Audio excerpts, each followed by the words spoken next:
Two lenses, both alike in dignity. In fair YouTube, where we lay our scene. From ancient grudge break to new mutiny, where extreme bokeh makes blurred backgrounds unclean. From forth the fatal apertures of these two foes, a pair of star-crossed cameras take their light, whose misadventured piteous overthrows do with their bokeh, blur their background strife.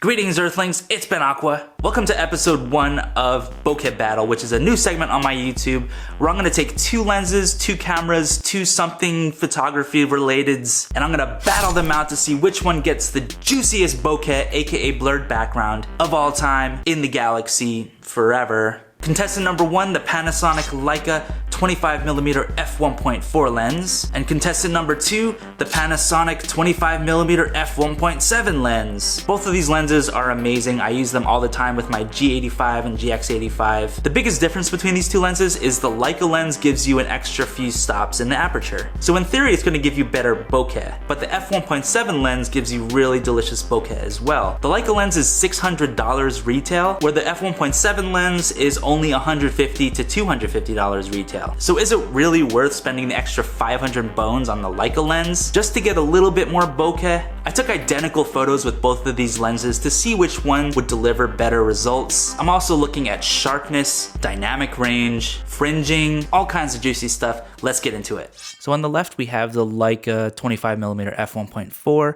and on the right we have the Panasonic 25mm f1.7. All of these shots are unedited. These are the raw shots directly out of the camera, so let's get into it. First observation, they look basically identical. Colors look exactly the same. Sharpness looks very similar. On the 1.4 picture over here, the right eye is actually slightly blurry, where this one's actually more sharp in the 1.7. The lower the aperture you get, the more depth of field you're gonna get, the more juicy bokeh, but you have to make sure that you get the focus right. With great bokeh comes great responsibility.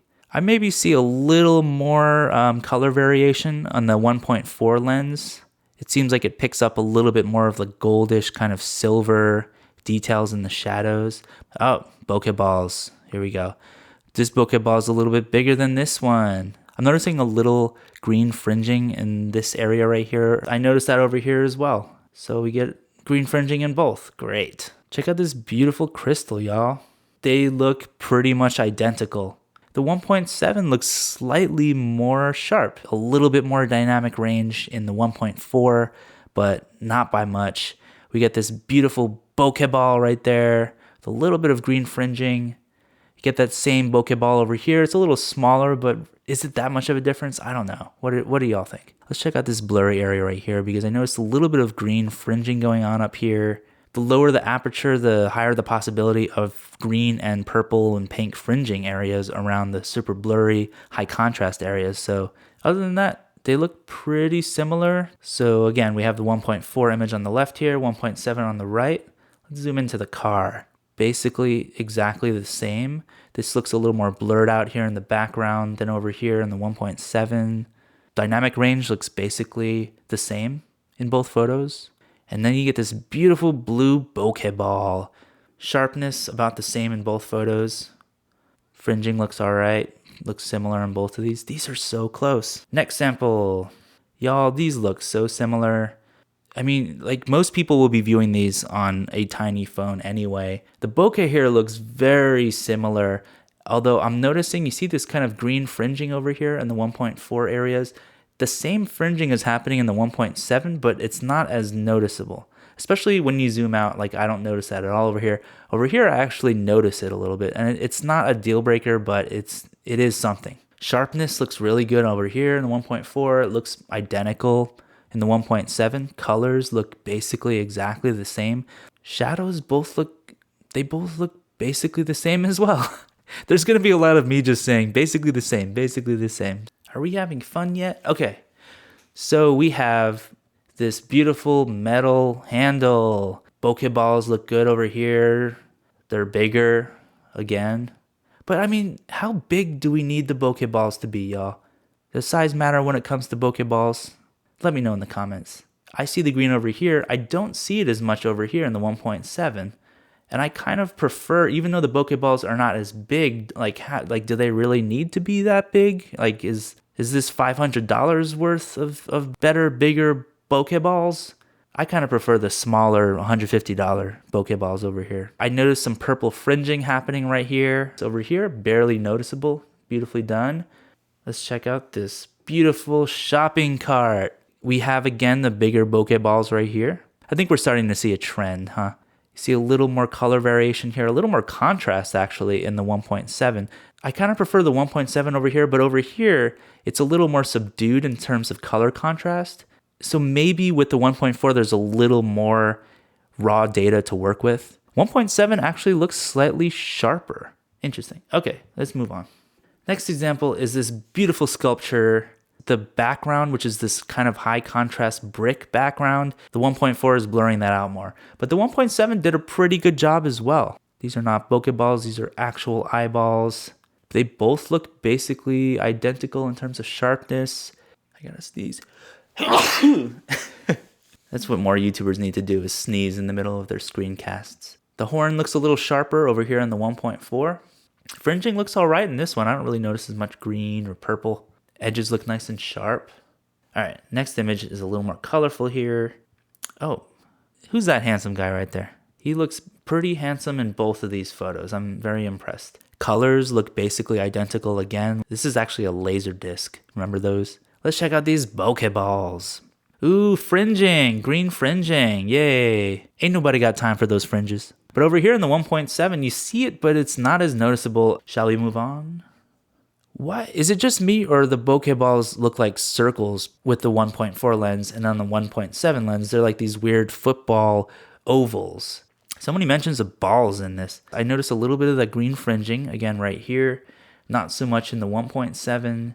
Over here, you definitely see the green fringing going on. And you see a little bit of that pink shining through right over here. But you do see it over here in the 1.7 image as well. But the sharpness looks amazing in both of these photos.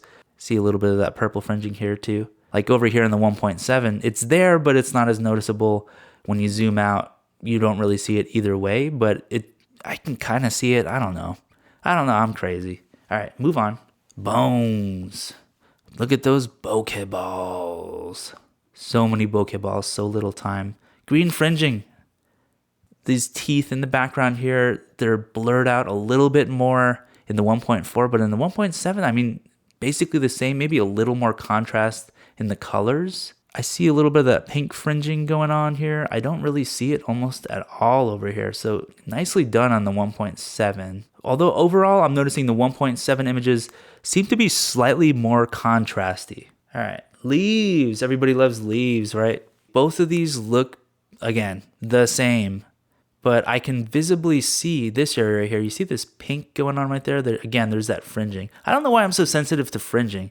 Am I the only one out there that sees this and is just like appalled? Both of the photos look super sharp.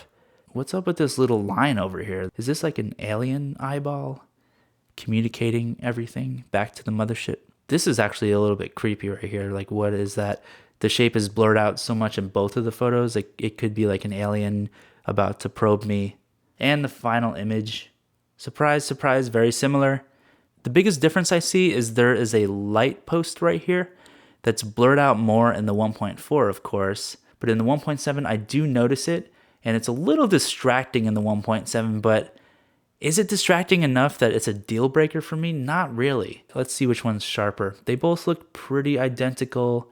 Colors look very good in both of them. The blue looks a little darker in the 1.7. In the blurry areas of the stem, it looks almost pure green. It's like pure fringe. Pure fringe is pure cringe. I do not like that.